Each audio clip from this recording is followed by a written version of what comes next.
How's it going, everybody?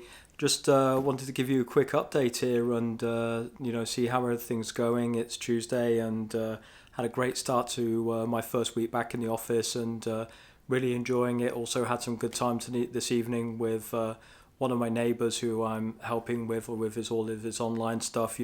All the stuff that I'm talking to you guys about. I'm actually out there doing it for myself and also for other people because it's great to help other people who can benefit from this stuff. So really been enjoying that and had a good day. But I wanted to talk to you about something which I found very interesting and something which I think a lot of people can find into a trap, and that's around influencer marketing. Now, I don't mean a trap as in influencer marketing is a trap. Influencer marketing is really real and it's something that you can greatly benefit from and something that you probably should be thinking about benefiting from in your business as well.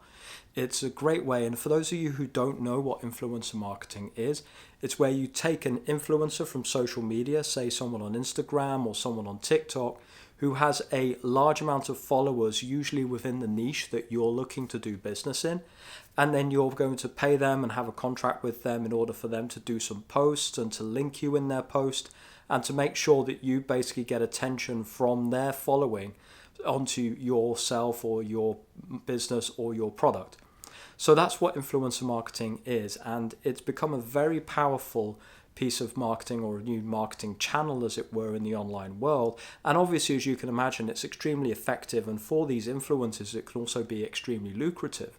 If you've got over 10,000 followers, you can start to make something close to a living off of your following alone by selling influencer agreements for yourself. So it's a very, very powerful tool, and there's a lot of data behind it, which when you dig into, and this is why I think it's actually a trap, and that's what I wanted to go into. The trap of influencer marketing is that a lot of people talk about there being, a very strong preference towards it, a lot of very strong emerging trends. I looked into this data recently, and to me, it's not very good data. You see statistics like 71% of marketeers say that it's the fastest growing marketing channel. That's not really, for instance, a relevant statistic. When you look back on those statistics as well as to where they came from, the majority of the statistics that are used to promote influencer marketing and say why it's something that you should be looking more into in 2020 are not really based on very sound research. They're not based on very large sample sizes. And they're very much qualitative, opinion-based surveys of marketeers. It doesn't tell you what sort of companies those marketeers are from. Those marketeers could be marketing marketeers, they could be influencer marketeers. So you obviously could have a lot of bias inside that data which you just don't know about. So I wouldn't be trusting any of the articles that you see online all that much when they come to quoting hard statistics on certain things around influencer marketing. But I think what you can do is trust the principles of influencer marketing. And those are basically that influencer marketing is definitely going to be a growing category of marketing now and going into the future. Assuming that social media platforms in one form or another will continue to exist in perpetuity in our world, things like YouTube, Facebook, Twitter, Instagram, TikTok, LinkedIn, and then the next generations and the replacements for all of those, then this is only something that's going to become a larger part of your marketing strategy in the future.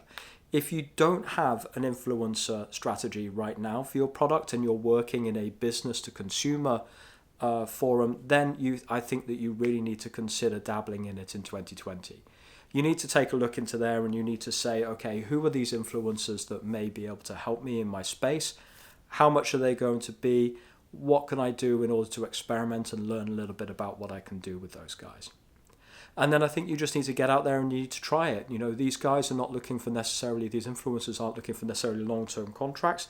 That's much more a brand ambassador sort of agreement, which you can look at as well. And I would definitely say it's useful if you want to find someone who has a very strong association to your brand, and it seems to be quite effective.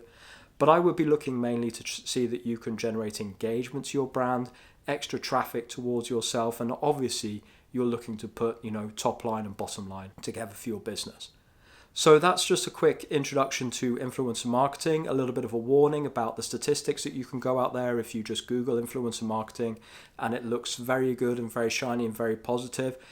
drill down a little bit into those and you'll see that those figures are not made up. Of course, I'm not accusing anyone of lying to anyone here, but I don't think that they're as genuine as you would maybe want them to and you would believe, and they were obviously there to form a very strong argument about you investing in influencer marketing.